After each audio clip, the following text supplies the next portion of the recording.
وبركاته.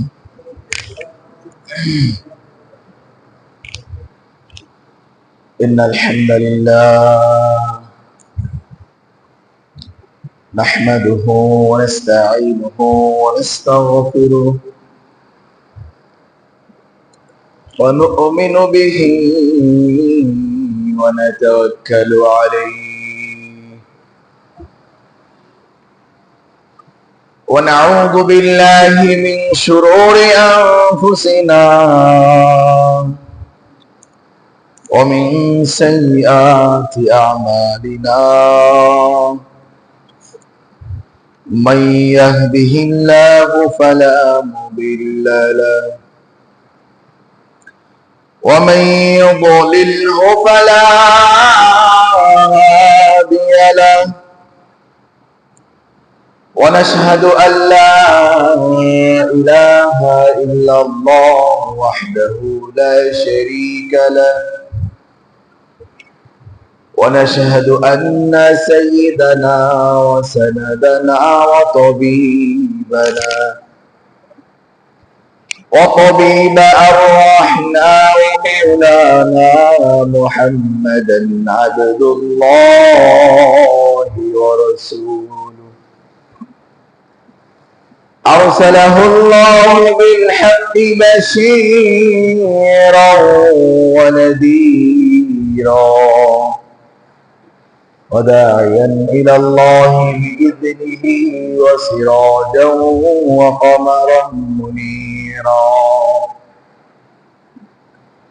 وبشر المؤمنين بأن لهم فضلا كبيرا ولا تطع الكافرين والمنافقين والفاسقين ودع عذابهم وتوكل على الله وكفى بالله وكيلا أعوذ بالله من الشيطان الرجيم ما كان محمد أبا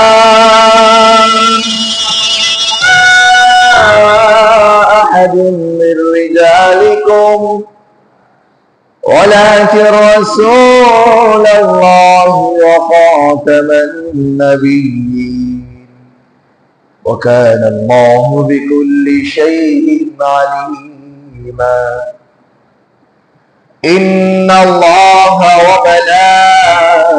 وملائكته يصلون على النبي يا أيها الذين آمنوا صلوا عليه وسلموا تسليما اللهم صل على محمد وعلى آل محمد كما صليت على إبراهيم وعلى آل إبراهيم إنك حميد مجيد اللهم بارك على محمد وعلى آل محمد كما باركت على إبراهيم وعلى آل إبراهيم إنك حميد مجيد بلغ العلا بكماله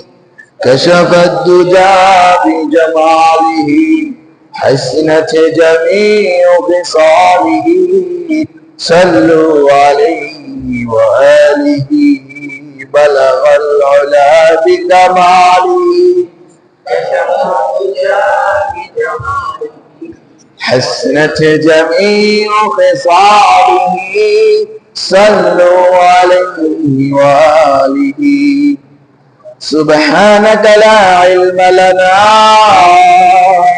إلا ما علمتنا إنك أنت العليم الحكيم আলহামদুলিল্লাহ মহান রব্বুল ইজ্জতের দরবারে সর্বপ্রথম শুকরিয়া জ্ঞাপন করছি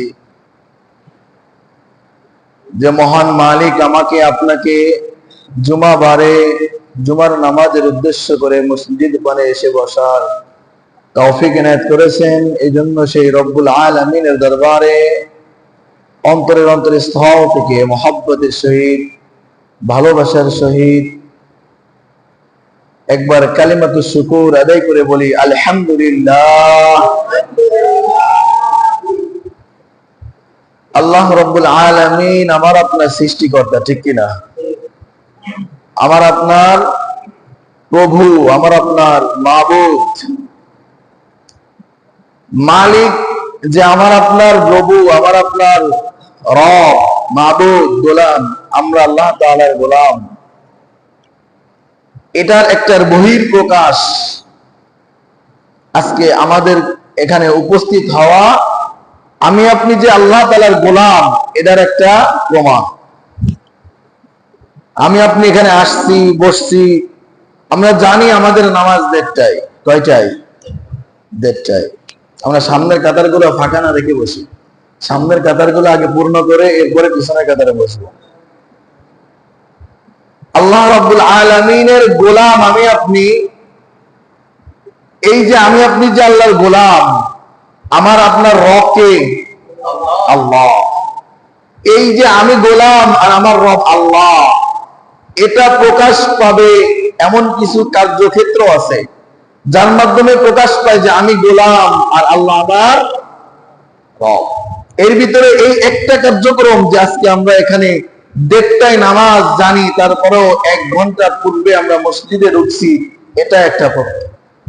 আল্লাহর গোলাম একটা বহির্প্রকাশ। এটা আমার কথা না, কার কথা বলেন তো? আল্লাহ তাআলার কথা। আল্লাহ তাআলার যে গোলাম আমরা, এই সম্পর্কে আল্লাহ তাআলা 10টা গুণ উল্লেখ করছে যে আমার বান্দা যারা, আমার গোলাম যারা, এদের ভিতর থেকে বিশেষ করে 10টা সিফাতওয়ালা মানুষ আমার গোলাম। কয়টা সিফাত? 10টা গুণ আল্লাহ উল্লেখ করে বলছে এইগুলো হচ্ছে রহমানের গোলাম। বলেন না সুবহানাল্লাহ। কার গোলাম? রহমানের গোলাম। এর ভিতরে এখানে আসা কেন বললাম? আমরা 1 ঘন্টা পূর্বে জুমার নামাজের এখানে উপস্থিত হয়েছি, আমাদের একটা উদ্দেশ্য আছে কিনা? এই 1 ঘন্টা শুধু বসেই থাকবো আর টাইম হলে নামাজ পড়ে চলে যাবো, এই উদ্দেশ্যে আসছি না। এই উদ্দেশ্যে আসি নাই। আমরা আসছি কি, এখানে আল্লাহ তাআলার কালামুল্লাহ শরীফ থেকে কিছু দিক নির্দেশনা আমাদেরকে দেওয়া হবে, ঠিক কিনা? কোরআন ও হাদিস থেকে কিছু উপদেশমূলক কথা, বাণী আমাদেরকে শোনানো হবে। আমরা এই মালিকের পক্ষ থেকে কোরআন, মালিকের পক্ষ থেকে, নবীর পক্ষ থেকে হাদিস, এই হাদিস ও কোরআনের দিক নির্দেশনা শুনবো এবং মানার চেষ্টা করব। এই জন্য জুমার নামাজের 1 ঘন্টা পূর্বে মসজিদে প্রবেশ করেছি, ঠিক কিনা? আর মালিক ঠিক একই কথাটা কোরআনের ভিতরে উল্লেখ করছেন।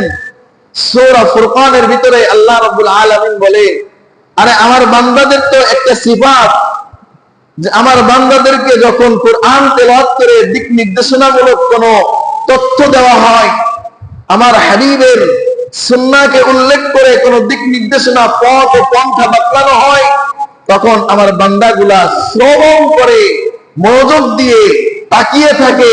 চাতক পাখির নেই, বরং এখানে এসে বসে ঘুমায় না, চুপ করে থাকে না, এবং ধ্যান খেয়াল অন্যদিকে দিয়ে একবার অন্ধ বধিরের মতো বসে থাকে না, বরং তারা চাতক পাখির নেই চেয়ে থাকে এবং মনোযোগ সহকারে শ্রবণ করে। মানে সুবহানাল্লাহ। আর আমরা তো ঠিক শ্রবণ করব, শুনবো দেখেই আগে আগে আসছি, ঠিক কিনা? তাহলে আমাদের বসাটা, আমাদের এখানে উপস্থিত হওয়াটা যেন মালিকের এই কথার সঙ্গে মিলে যায়। কি? বসে আছে চাতক পাখির ন্যায় চেয়ে আছে, যে আল্লাহর দিক নির্দেশনা অনুযায়ী আমার আপনার সামনে বাতলাইতেছে, বলতেছে, তার দিকে তাকিয়ে থাকবো এবং কি বলতেছে এটা গ্রহণ করে নিজের জিন্দেগির জন্য, নিজের জিন্দেগির সঙ্গে ফিট করার আপ্রাণ চেষ্টা করব ইনশাআল্লাহ। আসেন, আজকে আমরা বান্দা, আমরা গোলাম, আমরা দাস। কার? আল্লাহ। কিন্তু এই দাস হইতে গেলে কিছু কার্যক্রম আমাদের লাগবে কিনা? লাগবে কিনা? আপনি সাপোর্ট করেন অমুক দলের কর্মী আমি, অমুক দলের কর্মী, ওই দলের কোন মিটিং এ আপনি অ্যাটেন্ড করেন না, ওই দলের কোন কার্যক্রমে আপনাকে পাওয়া যায় না, ওই দলের সমর্থনের সময়ও আপনাকে খুঁজে পাওয়া যায় না, ওই দলের কোন সাইনবোর্ড আপনার ভিতরে পাওয়া যায় না, ওই দলের কোন কার্যক্রমও আপনার দ্বারা সম্পন্ন হয় না, আপনি শুধু দাবিদার, আপনাকে কি ওই দলের কোন নেতাবর্গ কর্মী হিসেবে গ্রহণ করবে না? কেন? যে আপনার দ্বারা তো ওই দলের কোন কার্যক্রম, কোন মিটিং এ, কোন কর্মক্ষেত্রে আপনার উপস্থিতি পাওয়া যায় না, তাহলে আপনাকে কিভাবে তারা মনে করবে যে আপনি আমাদের কর্মী? ঠিক কিনা? ঠিক মালিকও যে আমাকে আপনাকে গোলাম বানাইলো, মালিক যে আমারও আপনার রব, এই গোলাম হইতে গেলে রবের পক্ষ থেকে কিছু দিক নির্দেশনা আছে, কিছু গুণ আছে, কিছু সিফাত আছে, কিছু কার্যক্রম এবং অভ্যাস লাগবে, যেগুলো না হইলে আমি আপনি শুধু দাবি করলেই হবে না আমি আপনি মালিকের গোলাম, আমি আপনি আল্লাহর বান্দা, এগুলো শুধু দাবি করলেই হবে না, বরং এই সিফাত গুলা, এই বৈশিষ্ট্য গুলা, এই গুণ গুলা আমার আপনার ভিতরে প্রবেশ করাইতে হবে। ঠিক কিনা? আল্লাহ রাব্বুল আলামিন সূরা ফুরকানের ভিতরে নিজে আল্লাহ বলে দিচ্ছে, শোনো আমার বান্দারা, আমি আল্লাহর গোলাম, তোমরা কিন্তু আমি আল্লাহর গোলামের বিশেষ করে 10টি বৈশিষ্ট্য উল্লেখ করলাম। এই বৈশিষ্ট্যগুলো দেখলে বুঝবা এই ব্যক্তি আমি আল্লাহর গোলাম। এই বৈশিষ্ট্যগুলো কাদের ভিতরে থাকবে?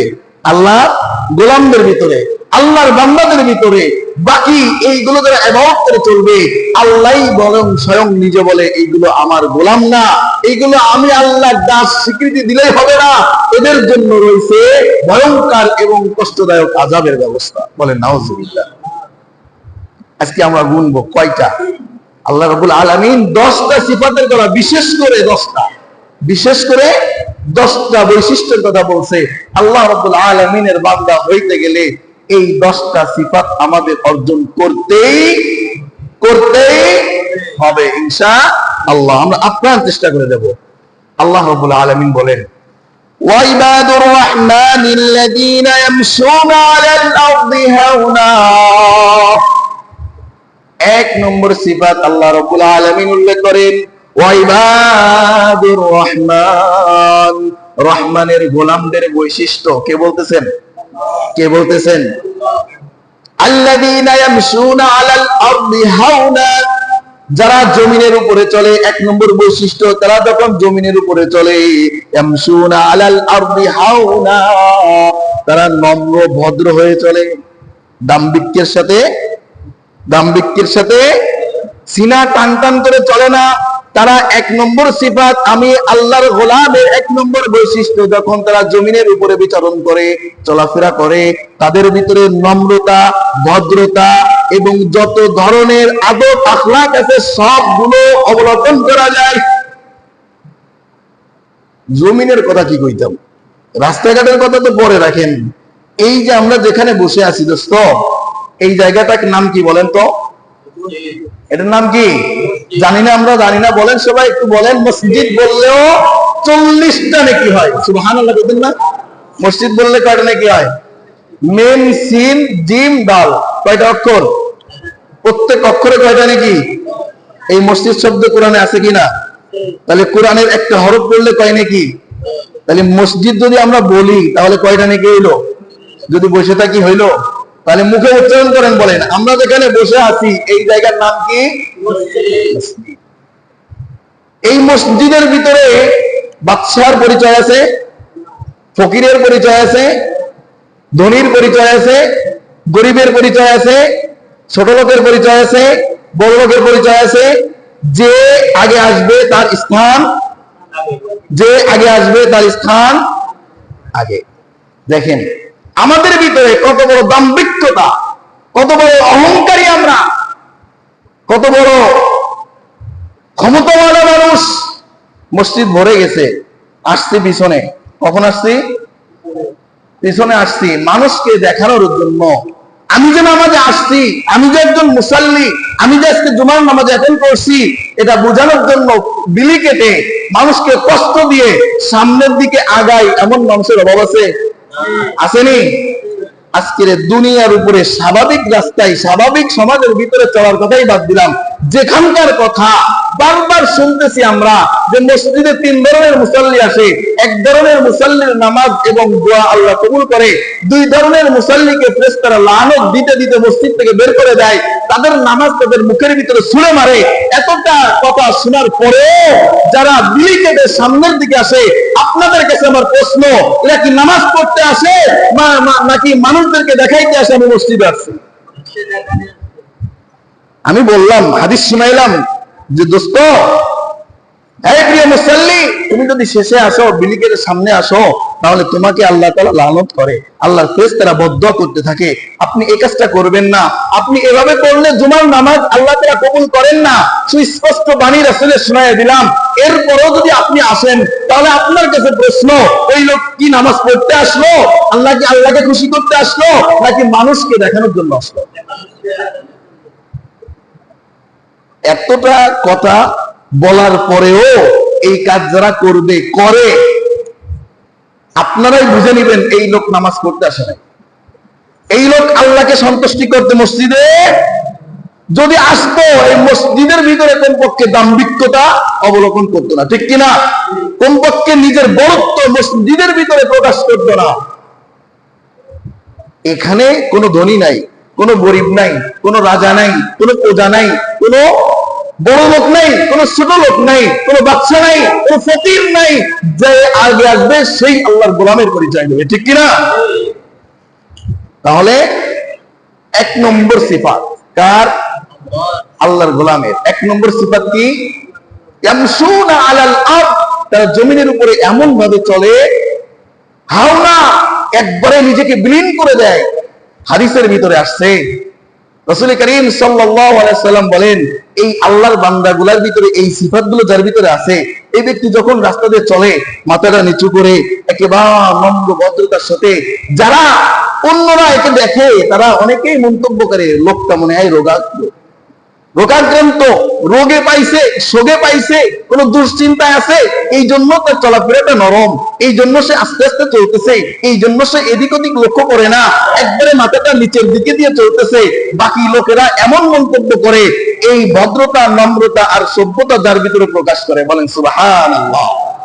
আল্লাহ রাসূল বলেন, না, শুনে রাখো, এরা রোগাক্রান্ত না, এরা রোগী না, এদের ভিতরে আল্লাহর ভয়, আল্লাহর সিফাত, আল্লাহর বান্দার গোলামি এমন ভাবে প্রকাশ পাইছে, এমন ভাবে বাসা বাঁধছে অন্তরের ভিতরে, দুনিয়ার ভিতরে বড়ত্ব প্রকাশ করে চলা, বড় কলিজা টান করে চলা, সিনা টান করে চলা, মানুষের ভিতরে ক্ষমতা প্রয়োগ করার ভাব, গাম্ভীর্যতা সব কিছু ছেড়ে একবারে একটা গোলামের মতো, দাসের মতো পরিচয় পেশ করে জমিনের উপরে চলে। বলেন সুবহানাল্লাহ। তাহলে 1 নম্বর সিফাত কি? আল্লাহর গোলামের 1 নম্বর সিফাত কি? যখন সে চলবে জমিনের উপরে এমন নম্র, ভদ্র, সভ্য হয়ে চলবে যে একেবারেই কেমন যেন মাটির মানুষ। কিসের মানুষ? অনেকে চলাফেরা দেখে আমরা বলি না, এই লোকটা অনেক সাদা সিধা, অনেক নরম ভদ্র, এই লোকটা বাজে কথা বলে না, কারোর সাথে আজারে পেশাল পারে না, কারোর সাথে কোথাও সময় নষ্ট করে না, কখনো দাম্ভিকের সাথে বড় কথা বলে না। আমরা বলি কি না সমাজের ভিতরে এমন কোন মানুষকে? বলি। দেখেন, সমাজের ভিতরে, রাস্তাঘাটের কথা বাদ, মসজিদের ভিতরে যেখানে কড়া কথা আল্লাহ রাসূলের পক্ষ থেকে আসছে, সেখানে এসে আমরা দাম্ভিকতার পরিচয় দিই কিনা? হইতে পারেন আপনি বাইরে সমাজের ভিতরে কোনো ক্ষমতাবান, কোনো টাকাওয়ালা, কোনো কোটিপতি, কিন্তু মসজিদে এই পরিচয় চলবে। আপনি যদি আল্লাহর গোলামের সিফাত নিজের ভিতরে ঢুকাইতে পারেন, আপনার সিরাত কবুল করা হবে না। আপনি কেমন দেখতে, কেমন ছিল, কেমন ক্ষমতাওয়ালা, কত বড় শেয়ারের মালিক, এইগুলো মালিকের কাছে পরিচয় চলবে না। বিশ্বের ইতিহাসে হাদিস কোরআনের আলোকে জানা যায় একেবারে বিকৃতি চেহারা বললে একটু খারাপ শোনা যায়, একেবারে সুন্দর না দেখতে এমন কিছু ব্যক্তিত্ব আছে যাদের ভিতরে এই সিফাতটা ঢোকার কারণে, আল্লাহর এই বান্দার গুণাবলীগুলা ঢোকার কারণে আল্লাহ তাদের মর্যাদা এত এত এত এত বেশি উপরে নিয়ে গেছে, যেটা কল্পনায়ও আনা যায় না। এমন ব্যক্তিত্বের কথা হাদিস অনুযায়ী 3 জন ব্যক্তি পাওয়া যায়। কয়জন? 1 নম্বরে লোকমান হাকিম, যার কথা স্বয়ং আল্লাহ কোরআনে নাজিল করে একটা স্বতন্ত্র সূরা নাজিল করছে। সুবহানাল্লাহ। এই ব্যক্তি কি ছিলেন জানেন? হাদিসের বর্ণনা অনুযায়ী দুটো রেওয়ায়াত পাওয়া যায়। হযরত আইয়ুব আলাইহিস সালামের নাম শুনছি না, নবী পয়গম্বর। এই আইয়ুব আলাইহিস সালামের ভাগিনা, অথবা আরেকটা রেওয়ায়াত পাওয়া যায় আইয়ুব আলাইহিস সালামের খালাতো ভাই। এই লোকমান হাকিম ছিল তৎকালীন জামানায় একেবারেই অসুন্দর। একেবারে কি ছিল? মানুষ, বাংলাদেশের মানুষ দেখবেন কালো হইলেও কিন্তু চেহারার একটা কাটিং আছে, দেখতে কিন্তু সুন্দর লাগে। কিন্তু নিগ্রো, উগান্ডা বা অন্যান্য যে সমস্ত দেশে আছে দেখবেন এদের তো কালো, তো কালো, মাগো মা, কি ধরনের কালো, অসম্ভব কালো। এরপরে কালো তো হইলে আরো ভালো, কিন্তু কালোর ভিতরে যে ঢং আর রং, এতে আরো ভালো লাগে না, ঠিক কিনা? এমন চেহারা মানুষ আছে না? তৎকালীন জামানায় লোকমান হাকিম আলাইহিস সালাম ইনি ছিলেন এই কালো চেহারার এবং এমন অসুন্দর এক চেহারার অধিকারী। তারপরেও ছিল গোলাম, দাস ছিল, দাস। আমাদের কামলা থাকে না, কামলা কাজ করাই আমরা, এই কামলার মতো কৃতদাস ছিল। এরপরেও আল্লাহ তাআলা তাকে এতটা বেশি গ্রহণযোগ্য দিয়েছে, আল্লাহ তাআলার বান্দার গুণাবলী তার ভিতরে এতটা বেশি অ্যাকসেপ্ট করছে, যার নামে স্বতন্ত্র আল্লাহ রাব্বুল আলামিন স্বয়ং কুরআনের ভিতরে একটা সূরা নাযিল করছে। সুবহানাল্লাহ। আল্লাহ সূরা দেখছে, চেহারা দেখছে, আল্লাহ অর্থ দেখছে, ক্ষমতা দেখছে? কিছুই দেখেন না। কি দেখছে? আমি আল্লাহর গোলামের গোলামিয়া, আমি আল্লাহর দাসের দাসত্বিয়ত কার ভিতরে আছে, তাকেই আমি কোথায় উঠাবো? আসমানে উঠাবো। দ্বিতীয় ব্যক্তি হযরত বেলাল, নাম শুনছি না আমরা? কেমন বেলাল ছিল দেখেন। বেলাল রাদিয়াল্লাহু তাআলা আনহু কেমন ছিল? উমাইয়ার দাস ছিল। তাকে এত পরিমাণ নির্যাতন নিপীড়ন করা হইতো যে সব সময় তার প্রতি অত্যাচার, জুলুম, নির্যাতন, নিপীড়ন সব কিছু একেবারে অল টাইম জারি রাখতো এই উমাইয়া। তারপরে আল্লাহ রাসূল কি করলেন? আবু বকরের মাধ্যম দিয়ে চড়াই করে তাকে আজাদ করে দিলেন। কিন্তু এই বেলালের কিছুই ছিল না, কোনো বংশ পরিচয় ছিল না, কোনো দাম্ভিকতা ছিল না, কোনো বৌদ্ধ ছিল না, কোনো বংশ পরিচয় ছিল না। তারপরেও আল্লাহ রাসূল সাল্লাল্লাহু আলাইহি ওয়াসাল্লাম যেদিন মেরাজে গেছিলেন, কোথায় জানেন না? আমরা সবাই জানি না? মেরাজে যাওয়ার পর জিবরাইলের সঙ্গে যখন জান্নাত আর জাহান্নাম ঘুরতেছে, জান্নাত যখন ঘুরতেছে, তখন আল্লাহ রাসূল আর জিবরাইল হাঁটতেছে, কিন্তু দুই ব্যক্তি ব্যতীত অন্য আরেকটা ব্যক্তির হাঁটার শব্দ আল্লাহ রাসূল শুনতে পাচ্ছেন। সুবহানাল্লাহ। কি শুনতে পাচ্ছেন? খড়মের আওয়াজ। হাঁটতেছে, হাঁটলে মানুষ একটা আওয়াজ হয় না? এই আওয়াজ শুনতে পাচ্ছে। কোথায়? জান্নাতের ভিতরে। তখন জিবরাইলকে জিজ্ঞেস করলো, ভাই জিবরাইল, আমরা তো লোক দুইজন এখানে, ঠিক কি না? বলে হ্যাঁ। বলে কিন্তু খেয়াল করো, তৃতীয় কোনো ব্যক্তির পায়ের আওয়াজ আমরা পাচ্ছি কিনা? বলে হ্যাঁ, অবশ্যই পাচ্ছি। বলে এই ব্যক্তি কে? বলে ইয়া রাসূলুল্লাহ, এই ব্যক্তি আর কেউ না, আপনার সাহাবা, আপনার উম্মতের এক নগণ্য ব্যক্তি। বলেন না সুবহানাল্লাহ। বলে কে সেই ব্যক্তি? বলে এই ব্যক্তির নাম হচ্ছে হযরত বেলাল। এই ব্যক্তি আর কেউ না, হযরত বেলাল। বলে তবু আওয়াজটা পাচ্ছে আমার সামনে সামনে হাঁটতেছে, পিছে না, সামনে সামনে আওয়াজ পাইতেছি। বলে হ্যাঁ। আল্লাহ রাসূল সাল্লাল্লাহু আলাইহি ওয়াসাল্লাম মেরাজের কার্যক্রম শেষ করে যখন দুনিয়ায় আসে, পরের দিন সকালবেলা সাহাবায়ে কেরামদেরকে নিয়ে এই মেরাজের ঘটনা বলতেছে, হঠাৎ করে রাসূল করিম সাল্লাল্লাহু আলাইহি ওয়াসাল্লামের নজরটা পড়ছে হযরত বেলালের দিকে। যখন বেলালের দিকে পড়ছে, তখন আলোচনা বন্ধ করে বলছে, বেলাল সামনে আয় না। বেলাল সামনে আসছে, আমার কাছে আয়। বেলালকে কাছে ডাকছে। আল্লাহ রাসূল জড়ায়া ধরছে, জড়ায়া ধরে বেলালের কপালের ভিতরে চুমাইতেছে আর বলতেছে, বেলাল তুই তো সৌভাগ্যবান। এই বেলাল, আনতে সাদাইকা, তুমি তো সৌভাগ্যতা অর্জন করছো। বেলাল, তুমি কি বলবা আজকে? তুমি এমন কি আমল করো যে আমলের কারণে আমি রাসূল পর্যন্ত তোমার পায়ের আওয়াজ জান্নাতের ভিতরে পাইছি। বেলাল ডাকতে বলে, ইয়া রাসূলুল্লাহ, ইয়া হাবিবাল্লাহ, কুল্লুন নাসি মা ইয়ামাল ওয়া লা আমালুহু। সমস্ত সাহাবীরা যে আমল করে, আমি তো সাধারণভাবে সেই আমলগুলাই করি। অতিরিক্ত তো কোনো আমল করি না। আল্লাহ রাসূল আবার জিজ্ঞাসা, না রে বিলাল, না, তোমার ভিতরে বিশেষ কোন সিফাত, বিশেষ কোন আমল আছে যে আমলের কারণে আবু বকরের খড়গের আওয়াজ পাইলাম না, ওমরের খড়গের আওয়াজ পাইলাম না, উসমান আলী অন্য কোন সাহাবীর খড়গের আওয়াজ আমি পাইলাম না,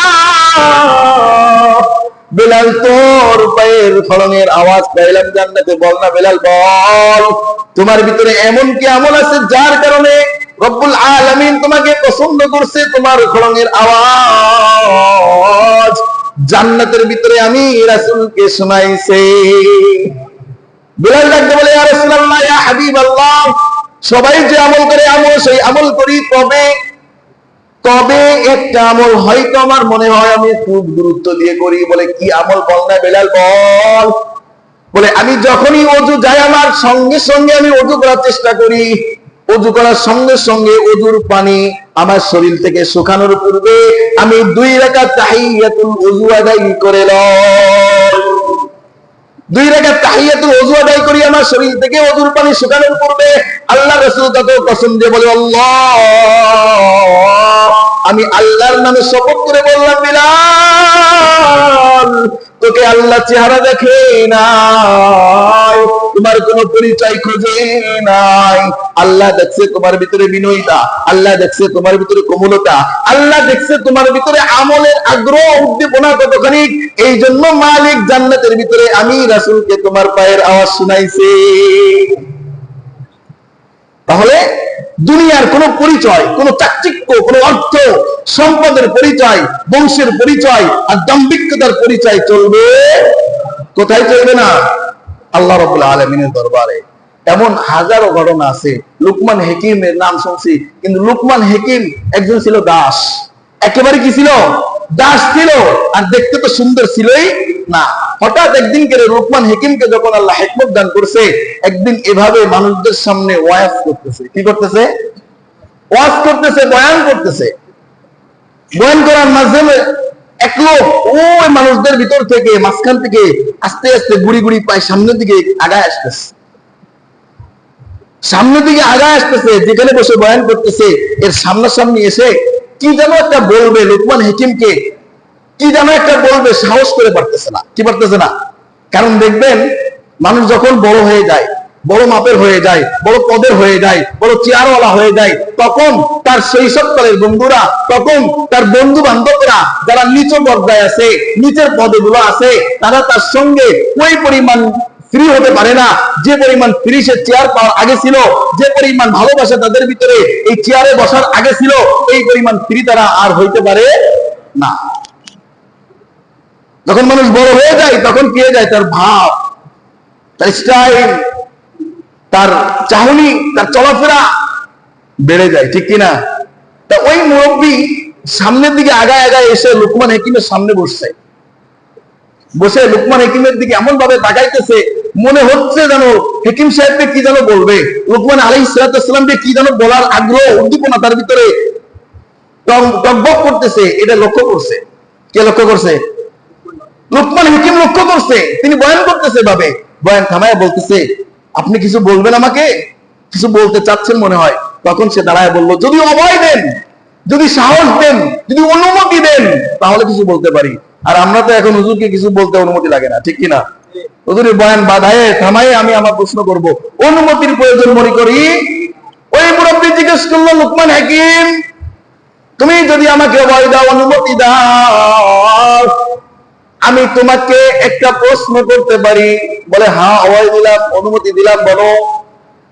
লুকমান হাকিম হাজার হাজার মানুষের সামনে নসিহত করতেছে। ওই ব্যক্তিটা বলে, লুকমান, তুমি না সেই লুকমান যে লুকমান আমার সঙ্গে অমুক ব্যক্তির ছাগল চড়াইতা? কি বললো? প্রেস্টিজ আসেনি? প্রেস্টিজ আসেনি? মানুষ যখন বড় হয়, বড় চেয়ারে বসে, বড় ক্ষমতালা হয়, তখন কিন্তু পিছনের ইতিহাস ভুলে যায়। ঠিক কিনা? তখন তো দরিদ্র ছিল, এখন টাকাওয়ালা হয়েছে, সে দরিদ্রের কথা ভুলে যায়। আগে যে কোন পর্যায়ে ছিল, অবস্থানটা কোথায় ছিল, কিভাবে দিন গেছে, কিভাবে মানুষের সঙ্গে চলছে, যখন আল্লাহ একটু সম্পদের মুখ দেখায়, তখন একটু ক্ষমতার চেয়ারে বসায়, তখন তার ভিতরে অন্যরকম পরিবর্তন আসে। ঠিক কিনা? শুনে রাখেন, আল্লাহ বলতেছে ওলা তানসা নাসিবাকা মিনাদ দুনিয়া ওয়া আহসিন কামা আহসানাল্লাহু ইলাইক। আল্লাহ ডাইরেক্টলি বলতেছে, খবরদার তোমার ইতিপূর্বের অবস্থানকে ভুলে যাও না, ইতিপূর্বের অবস্থানকে ভুলে যায় না। সারাদিনে একত্র খাইতা, অমুক বাড়ি ভাত রান্না করলে মারের জন্য দাঁড়ায় থাকতা, এখন টাকা হয়েছে, এখন গরিব আর ভালো লাগে না, ঠিক কিনা? এখন অবস্থান পরিবর্তন হয়েছে, এখন ছোট লোকদেরকে দেখতে মনে চায় না, গরিবদেরকে দেখলে মিজাজ খারাপ হয়, এরা আসার সময় পায় না। সামনে একজন ভিক্ষুক বললে সময় নেই, খালি ভিক্ষা চায়। আসেনি এমন মেজাজের মানুষ? আসেনি? আছে। একটা কথা সবসময় মনে রাখবেন, গরিব ধনী হয়, গরিব কি হয়? ছোট লোক কোনোদিন ধনী হতে পারে না, বড় লোক হতে পারে না। গরিব বড় লোক হয়, কিন্তু ছোট লোক কখনো বড় লোক হয় না। ও কোটি টাকার মালিক হলে ওর ভিতরে ছোট লোকই হয়ে যায়, কিন্তু গরিব যে এ কিন্তু ধনী হয়, বড় লোক হয়। এই গরিবের মর্ম বোঝে, গরিবের প্রতি সহনশীলতা, গরিবের প্রতি দয়া মায়া, এগুলো তার অন্তরে বিদ্যমান থাকে। লুকমান হাকিমকে যখন ওই মুরব্বী প্রশ্ন করলো, লুকমান তুমি কি সেই লুকমান যে লুকমানের সঙ্গে আমি আর তুমি মিলা অমুক ব্যক্তির ছাগল চড়াইতাম, রাখাল ছিলাম? লুকমান হাকিম কতটা বিনয়ের সঙ্গে নিজেকে বড়ত্ব দাবি না করে একবারে জবাব দিল, হ্যাঁ আমি সেই লুকমান যে লুকমান অমুক ব্যক্তির ছাগল চড়াইতাম, রাখাল ছিলাম।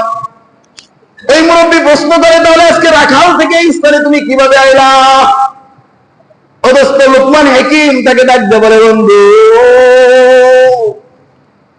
ছাগলের রাখাল থেকে আজকে মানুষের রাখালি করি, 5টা কাজ করলে আল্লাহ তোকে ও ছাগলের রাখাল থেকে মানুষের রাখালে পরিণত করবে। সুবহানাল্লাহ কইতেন না? বাড়ি যেতেন, বাড়ি যে একবারে সুবহানাল্লাহ সুবহানাল্লাহ তাসবিহ তিনি করে ফেলেন, সমস্যা নেই। লুকমান হাকিম ডাকতে বলল, বন্ধু 5টা গুণ অর্জন করো। কয়টা? 5টা গুণ অর্জন করো, তোমাকে রাখালের ছাগল থেকে, ছাগলের রাখাল থেকে আল্লাহ মানুষের রাখালে পরিণত করবে। এই মুরব্বী ডাকতে বলে, কি সময় খুব কম, আল্লাহর বান্দার 10টা সিফাতের কথা বলতে চাইছি, ইনশাআল্লাহ শেষ করব, কিন্তু সিফাত গুলো বলতে গেলে অনেক টাইমের প্রয়োজন। টাইম যেহেতু কম, একটা গুণের কথা বলি, অন্য একদিন বলবো, ইনশাআল্লাহ আগামী সপ্তাহে বলবো। লুকমান হাকিমের এই ঘটনা এবং আরো একটা ঘটনা আমি সুন্দর করে আগামী সপ্তাহে বলবো। আজকে শুধু একটা কথা বলি। লুকমান হাকিম বলল, তোমার 5টা অঙ্গকে পবিত্র রাখবা, 5টা কাজ থেকে আল্লাহ তোমাকে রাখালের ছাগল থেকে, ছাগলের রাখালি থেকে মানুষের রাখালিতে পরিণত করবে। সুবহানাল্লাহ। 1 নম্বর, এর ভিতরে 1 নম্বর, কলবুকা, তোমার মনটা, তোমার অন্তরটা দাম্ভিক্য, বড়ত্ব এবং বড়ত্ব ভাব, টাকাওয়ালা ভাব, চেয়ারওয়ালা ভাব থেকে নিজের মনটাকে পবিত্র করো। আল্লাহ তোমাকে রাখালের ছাগলি থেকে, ছাগলের রাখালি থেকে তোমাকে মানুষের রাখালে পরিণত করবে। সুবহানাল্লাহ। এই আছে আল্লাহর বান্দাদের কি গুণ? কয় নম্বর গুণ? আদর্শ কয় নম্বর গুণ? 1 নম্বর। আল্লাহ তাআলা বলতেছেন, ওয়া ইবাদুর রহমানিল্লাযীনা ইয়ামশুনা আলাল আরদি হাওনা। আরে আল্লাহর গোলাম যারা হবে, 1 নম্বর গুণ হবে, জমিনের উপরে যখন চলবে বিনয়ী নম্রতার সঙ্গে চলবে, দাম্ভিকতার সাথে চলবে না। 2 নম্বর গুণ দোস্ত ভালো করে শুনেন, ওয়াইদা খাতাবাহুমুল জাহিলুনা ক্বালু সালামা। ওয়াইদা খাতাবাহুমুল জাহিলুন, কোন মূর্খ ব্যক্তি যখন তাকে সম্বোধন করে কোনো কিছু বলে, তখন সে তার সাথে তর্কে লিপ্ত হয় না। কার হুকুম?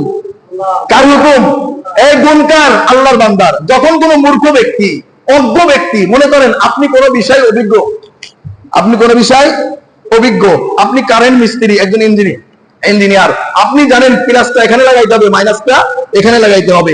এখন আপনি আপনার দক্ষতা অনুযায়ী কাজ করতেছেন। একজন অজ্ঞ ব্যক্তি যার ওই সম্পর্কে কোনো ধারণাই নাই, সেই বলবো ভাই ভুল করতেছেন, আপনি প্লাসটা এখানে লাগান, মাইনাসটা এখানে লাগান। কি করলো? আপনাকে এসে জ্ঞান দিচ্ছে, কিন্তু আপনি 100% শিওর, আপনি শিখছেন, আপনি অভিজ্ঞ, আপনি অভিজ্ঞতা অর্জন করছেন, কিন্তু একজন মূর্খ ব্যক্তি এসে আপনাকে দিক নির্দেশনা দিচ্ছে। তখন আপনি তাকে বলবেন, আসসালামু আলাইকুম ভাইজান, ভালো থাকেন, সমস্যা নেই, এই বিষয়ে আমি আমার যথেষ্ট জ্ঞান আছে, আমি আমার জ্ঞান অনুযায়ী কি করতে থাকি, আগাইতে থাকি, জ্ঞান দেওয়ার দরকার নাই। ওই ব্যক্তি আপনাকে গালিগালাজ করবে, বিভিন্ন মন্তব্য করবে, আপনার বিরুদ্ধে বিভিন্ন স্লোগান তৈরি করবে। আল্লাহ তাআলা বলে না, এটা আমার বান্দার সিফাত হতে পারে না যে ওই মূর্খ ব্যক্তির পাল্লায় পড়ে তর্ক লিপ্ত হবে। বরং ওয়াইদা খাতাবাহুমুল জাহিলুন, মূর্খ ব্যক্তি যখন তাকে কোনো সম্বোধন করবে ক্বালু সালামা, তার সাথে শান্তির বাক্য ব্যবহার করে তাকে বিদায় দিবে।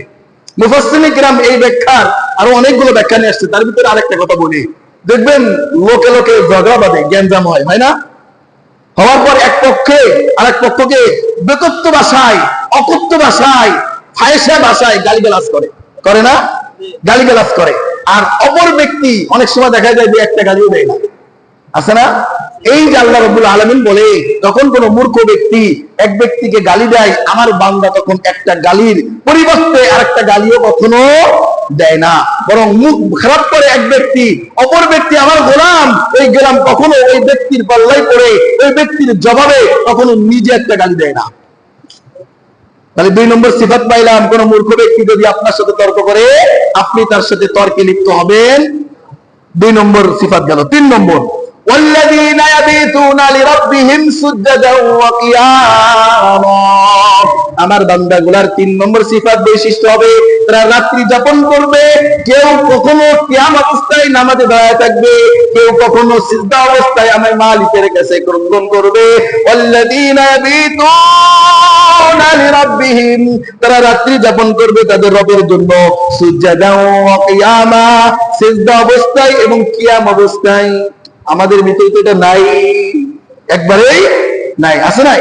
রাত্রের সময় নিলিবিলি মানুষ যখন সবাই ঘুমায় থাকে, বিবি ঘুমায় থাকে, ছেলে সন্তান ঘুমায় থাকে, সবাই ঘুমায় থাকে, মালিকের দরবারে আমি আপনি দাঁড়ায়া কখনো তেলাওয়াত করি, কখনো সিজদায় পড়ে থাকি, কখনো মালিকের কাছে ক্রন্দন করি, এই অভ্যাসটা আছে নাই? একবারেই বিলুপ্ত, একবারেই বিলুপ্ত হয়ে গেছে। আল্লাহ বলে আমার বান্দা যে হবে তার ভিতরে 3 নম্বর সিফাত হবে, সে রাত্রি যাপন করবে, কখনো দাঁড়ায়া কুরআন তেলাওয়াত করবে, কখনো সিজদায় পড়ে আমি মালিকের কাছে ক্রন্দন করতে থাকবে। 5 নম্বর সিফাত, ওয়াল্লাযীনা ইয়াকুলুনা রাব্বানা আসরিফ আন্না আযাব জাহান্নাম, তারা এই কথা বলে দোয়া করতে থাকবে, মালিক আমাদের থেকে জাহান্নামকে তুমি দূরে সরায়া দাও, আমরা তো জাহান্নামের আযাব সহ্য করতে পারবো না। ইন্না আযাবাহা কানা গরামা, নিশ্চয়ই জাহান্নামের আযাব তো ভয়ঙ্কর না, জাহান্নামের আযাব তো খুব ভয়ঙ্কর, তা তো একেবারে শেষ করে দেয়, ঝলসায়া দেয়, অন্তর পর্যন্ত পোড়ায়া সারকার করে ফেলে। জাহান্নামের আগুন কতটা ভয়ঙ্কর জানেন? আল্লাযী আতলাতি তাত্তালিউ আলাল আফইদা, আল্লাহ সূরা হুমাযার ভিতরে বলেন যদি কোনো ব্যক্তি দুনিয়ার আগুন যদি টাচ করেন, যেখানে টাচ করবেন ওখানে পড়বে, ঠিক কি না? যদি এই আঙ্গুল লাগান, কোন আঙ্গুল পড়বে? এই আঙ্গুলই পড়বে, এই আঙ্গুল পড়বে? পড়বে না। যত সময় পর্যন্ত ওই আঙ্গুল আগুনের ভিতরে প্রবেশ না করবে তত সময় পর্যন্ত ওই অঙ্গকে ওই আগুন পোড়াইতে পারবে। কিন্তু জাহান্নামের আগুন কতটা পাওয়ারফুল জানেন? আপনি ডান হাতের শাহাদত আঙ্গুল মনে করেন আগুনে টাচ করছেন মাত্র, সঙ্গে সঙ্গে আপনার কলিজা বাস্ট হয়ে যাবে। চিন্তা করতে পারেন?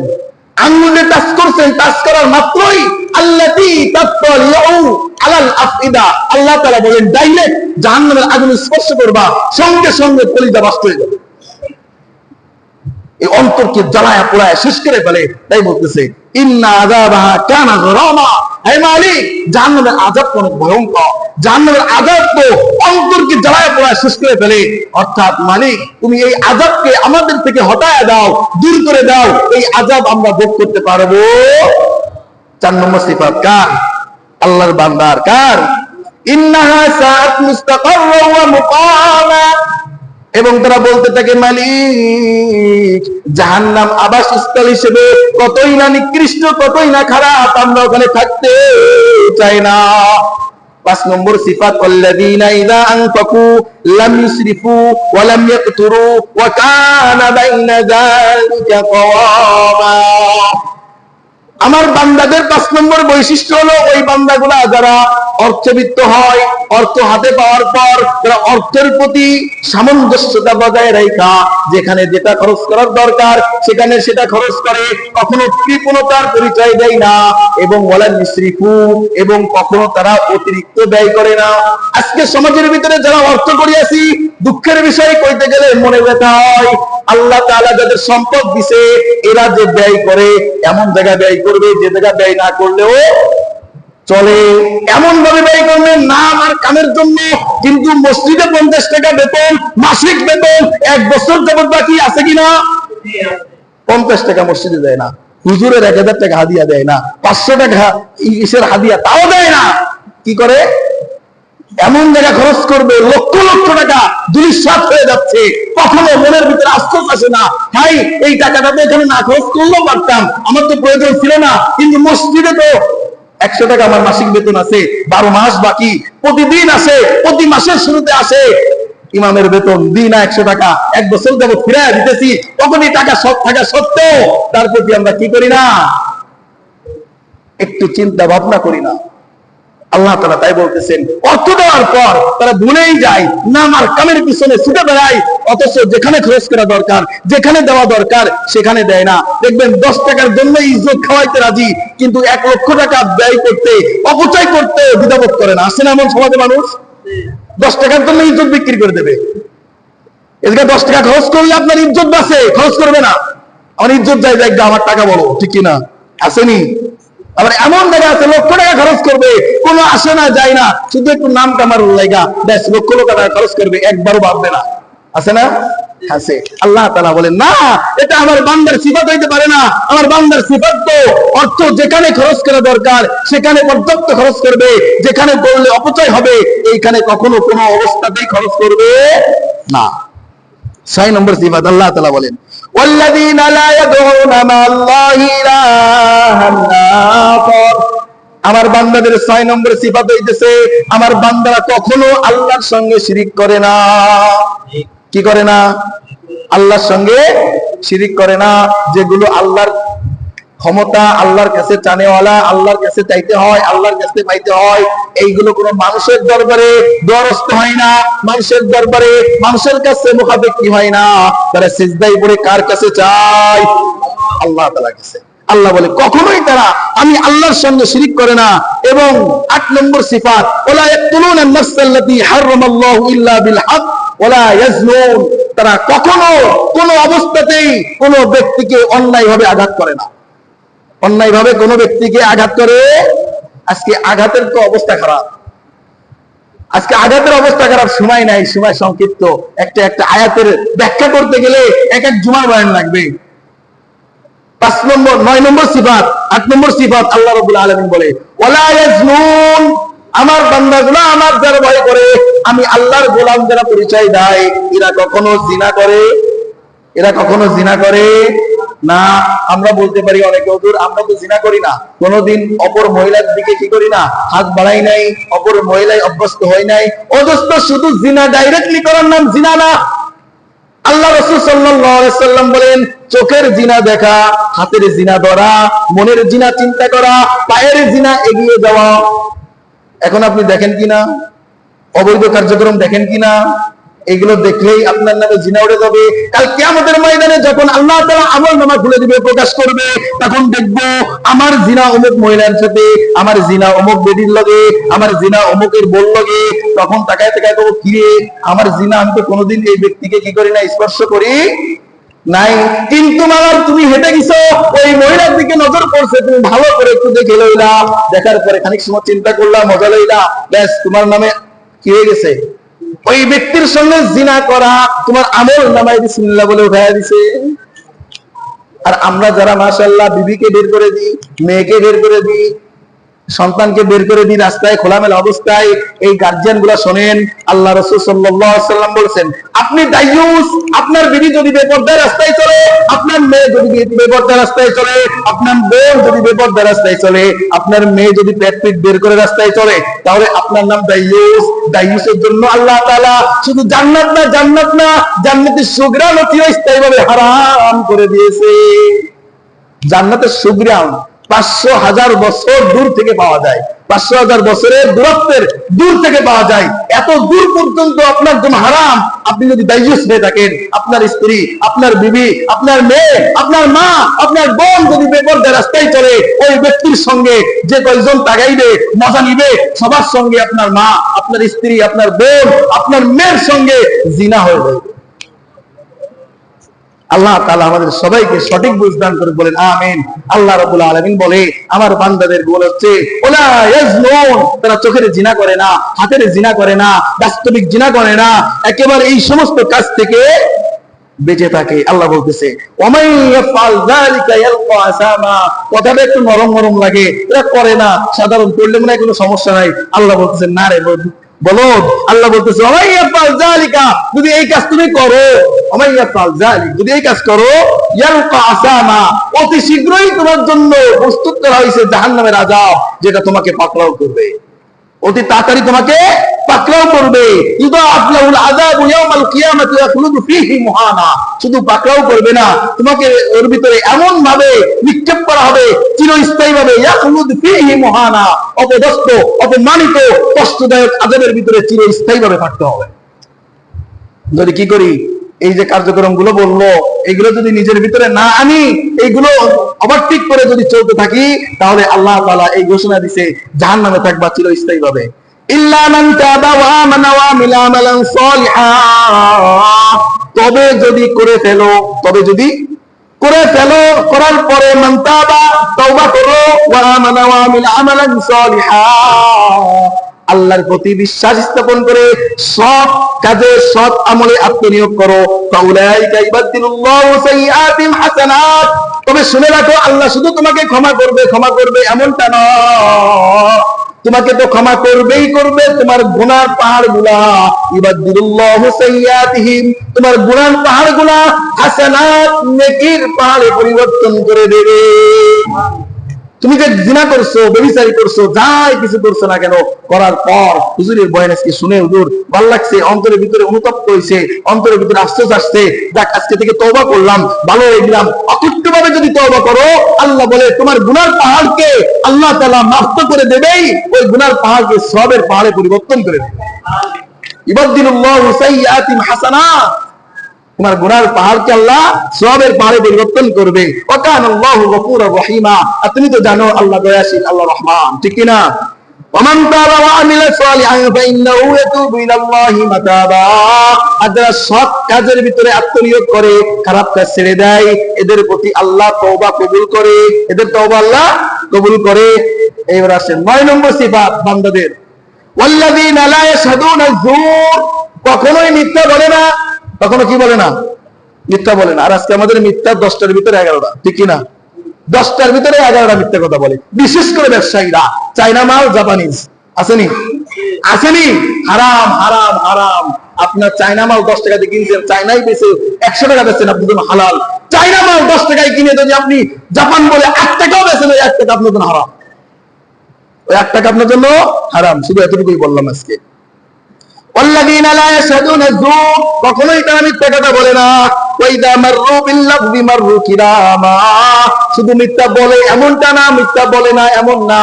যদি কোথাও মিথ্যা হয়, গীবতের মজলিস দেখে, কোন গুনাহের মজলিস দেখে, তার পাশ দেখে যদি অতিক্রম করে, বিনয়ের সাথে আত্মাকে সংযত করে সাইড কেটে আস্তে করে চলে যায়। গুনার কাজ দেখে সেখানে 1 সেকেন্ডও দাঁড়ায় না, সেদিকে লক্ষ্য করে না, কেমন যেন দেখেও দেখে নাই, এমনটা ভাব নিয়ে সে গুনার কাজকে এবাউট করে চলে যায়। আল্লাহ তাআলা বলতেছে আমার বান্দাদের 10 নম্বর গুণ, সর্বপ্রথম বলছি না, আমরা এখানে উপস্থিত হয়েছি, এটাও আমার আল্লাহর গোলাম, আমি এটার বহিঃপ্রকাশ। 10 নম্বরে আল্লাহ বলতেছে ওয়াল্লাযীনা ইযা যুকিরু বিআয়াতি রাব্বিহিম লাম ইয়াখিরু আলাইহা সুম্মান ওয়া মিয়ানা, যখন আমার আয়াত বলে বলে নিদর্শন দেখানো হয়, আল্লাহ তাআলার আয়াত বলে বলে দিক নির্দেশনা দেওয়া হয়, তখন আমার বান্দারা চুপ করে বসে থাকে, চাতক পাখির ন্যায় চেয়ে থাকে, অন্ধ থাকে না, বোবা থাকে না, বধির থাকে না। মানে কি, দেখবেন অনেকে মজলিসে আসছে, বয়ানে বসছে, ঘুমাইতেছে, আসেনি, শুনেও শোনে না, হুজুর যাই কিছু বলুক না কেন, এই কান্দে ঢোকে আর ওই কান্দে বের হয়, আমি যেমন ঠিক তেমন, আসেনি, হাজার কথা কইলেও তার ভিতরে পরিবর্তন নাই, শুনেও শোনে না, সামনে বসেও ঘুমাই, এত বড় মাইকের আওয়াজ, তারপরেও কি হয় না, তার ঘুম ভাঙে না, এখানে বসে বসে ঘুমায়। আল্লাহ বলে না, আল্লাযীনা ইযা যুক্কিরু বিআয়াতি রাব্বিহিম, যখন আমি আল্লাহর আয়াতগুলা বলে বলে শোনানো হয়, দিক নির্দেশনা দেওয়া হয়, লাম ইয়াখিরু, তারা এই অবস্থায় থাকে না, উমিয়া ওয়া সুম্মা, তারা বধির, বোবা, চোখে দেখে না, অন্ধ, এমনটা না, বরং চাতক পাখির ন্যায় চেয়ে থাকে, তার থেকে উপদেশ গ্রহণ করে এবং নিজের জীবনের ভিতরে ফিট করার আপ্রাণ চেষ্টা করে। আল্লাহ রাব্বুল আলামিন আমাদেরকে তার গোলাম হিসেবে এই 10টা সিফাত আমাদের ভিতরে প্রবেশ করায়া আল্লাহর খাঁটি গোলামে পরিণত হওয়ার তৌফিক দান করুন, বলেন আমিন। ওয়া আখিরু দাওয়ানা আলহামদুলিল্লাহি রাব্বিল আলামিন ওয়া মা আলাইনা ইল্লাল বালাগ। যারা সুন্নাত পড়না 4 রাকাত ক্বাবলা সুন্নাত দেখো।